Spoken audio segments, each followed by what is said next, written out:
Welcome, adventuresses, and in today's episode, I'm going to be taking you to the land of Peru, which is famous for the Incas and, of course, Machu Picchu. We're going to discuss how you can actually ride horses in Peru, what to see, top travel tips, and, of course, where you can book your next horse riding trip in Peru. For a deeper, more fully loaded description, then you definitely need to check out our World Travel Guide for Equestrians. This actually covers a whole lot of information. Of course, Peru is in there, so you're going to find, different riding destinations based on the budget that you have or based on the type of terrain that you're looking to ride in. So there's a whole lot of really cool information in here.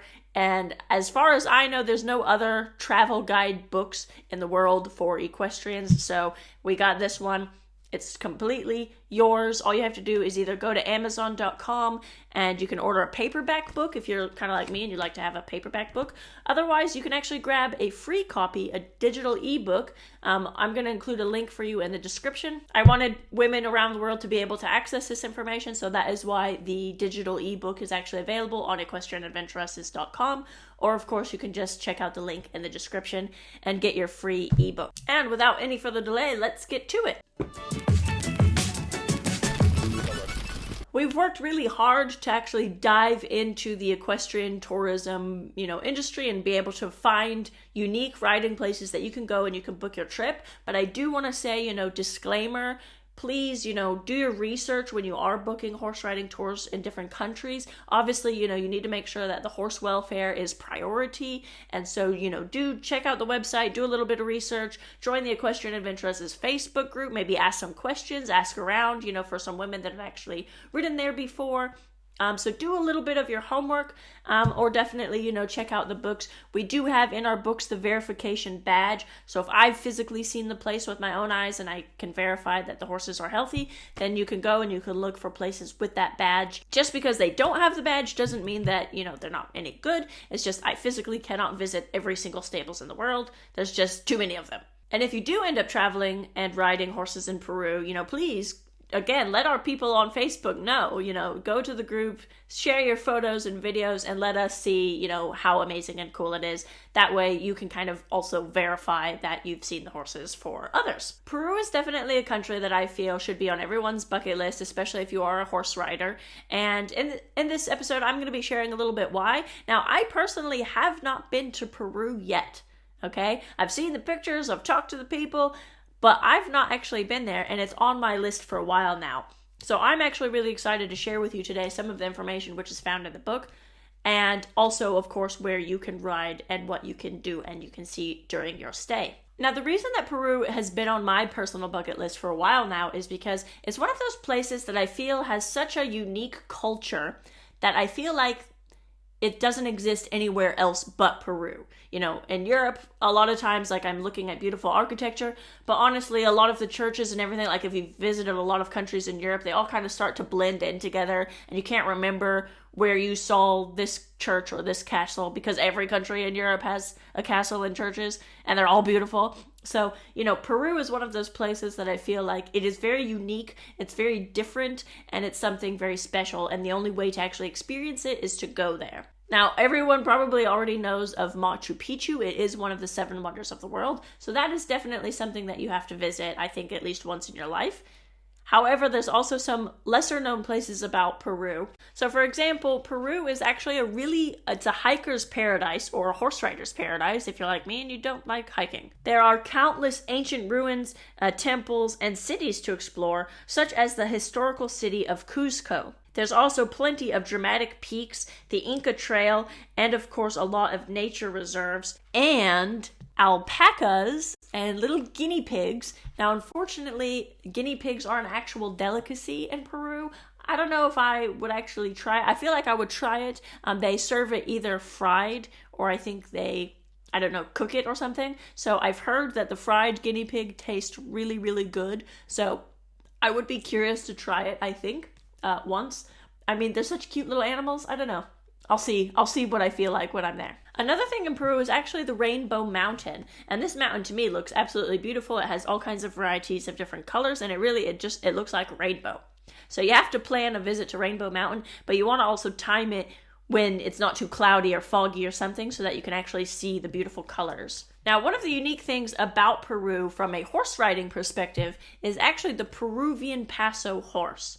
Now, these horses are smooth as glass, so riding them is extremely comfortable, and so that is what you're going to be doing if you go and you ride in Peru. And where you want to book your tour is actually with Hacienda del Chalon.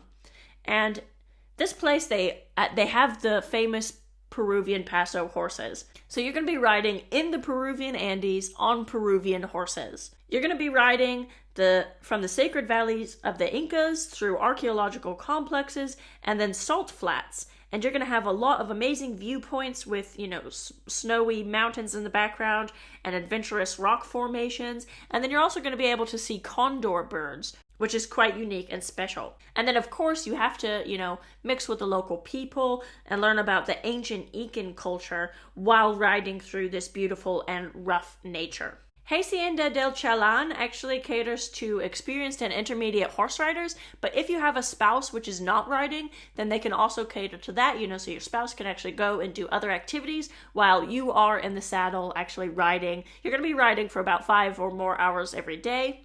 Depending on which routes you go, and you're going to be seeing mountains and lakes and rivers and forests and archaeological sites, and you're just going to see a whole variety of terrain. The best time to visit Peru is actually between April to December. So you want to kind of plan it for the summertime. You don't maybe want to be there when it's really, really cold in the wintertime. So April through December is actually the best time to visit. The weather can be a little bit of a variety, especially if you've been in the mountains before. It could be sunny one second and then a bit rainy and soggy the next. So you definitely want to pack some jackets or some different types of t-shirts and different sort of breathable shirts and jackets that you can kind of intermix and change. The Peruvian Paso horses are gaited horses, so you're going to be doing a lot of trotting, but trotting in their special gait. So again, they're smooth, they're like glass, and you're going to just be enjoying the views on a very extremely comfortable horse, which I think is ideal. I rode not Paso Finos. I would love to ride Peruvian Pasos, but I rode Icelandics. And, they also are gaited and they're extremely comfortable to ride. And I was shocked. Just sitting on their little trot. It's not the trot, it's the tolt.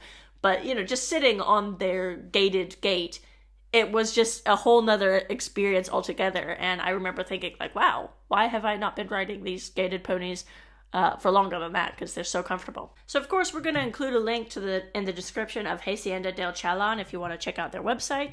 And Peru is one of those places, what other country can you find stunning cathedrals and medieval cobblestone streets, but also ancient ruins from the Inca time, and also one of the 7 wonders of the world. And I've heard that Peru has very delicious food. So if you're a foodie and you like food, I think this is definitely going to be a highlight for you. And then of course they have rainforests, they have very colorful birds and a lot of different wildlife. And Peru, it also touches the ocean. So, you can really and truly mix it up. You can be on the beach one day and the mountains the next. You can be in the jungle seeing the, wildlife and the birds. And it's just a whole diverse place to visit. I feel like one trip is definitely not going to be enough. Now, if you are traveling solo and you're a little bit worried, or concerned because maybe this is one of your first trips and you're not super confident traveling solo as a female, to different places, I would suggest that you actually check out our Equestrian Adventuresses Masterclass. You can find it on our website, equestrianadventuresses.com, or actually I'm going to include a link in the description. But the Masterclass, basically, it's a video course. It's 7 hours long. It has three different modules, and you're going to learn techniques for how to travel safely as a woman anywhere in the world, doesn't matter. And you're also going to learn things like goal setting and, of course, an entire program for becoming an experienced horse rider and being able to have a sticky butt in the saddle and be able to ride basically anything confidently. Because, we don't want you falling off in some country where you have to be airlifted to a hospital and it's kind of a sketchy hospital. We want that you actually know how to ride and you can stay on confidently, and it doesn't matter what the terrain is or the situation, you can ride it. So that's what the masterclass is for. So if you're interested, like I said, we have a link in the description. Otherwise, like I said, you can go and you can check out Hacienda del Chalán. Thank you so much for watching. Please remember to hit the like button and the subscribe button. It actually helps with the YouTube algorithm so that people can actually find our channel. And if you enjoyed this video and you want to hear of other riding destinations, please comment below where you would like to get more information about. So thank you so much and happy trails.